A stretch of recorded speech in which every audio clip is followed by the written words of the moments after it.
नाटक जो आहे तो आमच्या वर्गातील काही विद्यार्थी आणि विद्यार्थिनींनी त्यांच्या स्वयंकल्पनेने आणि जाधव मॅडम यांच्या मार्गदर्शनाखाली त्यांनी तो आम्ही एक नाटिका स्वरूपात बसवलेला आहे.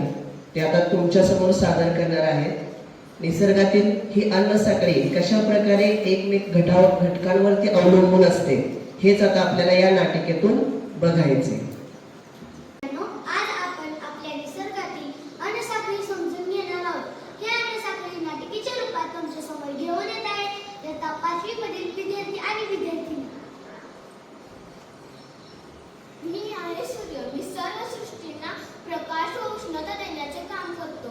वनस्पती माझ्या सूर्यप्रकाशाचा उपयोग करून स्वतःचे अन्न स्वतः तयार करतात.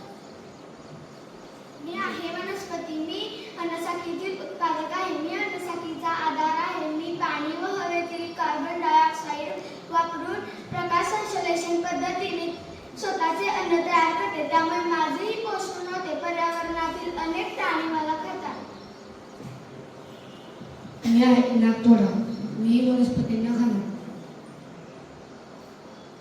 मी प्राथमिक भक्षक आहे. मी जगण्यासाठी वनस्पतींवर अवलंबून असतो. मी गवत व पाणी खातो.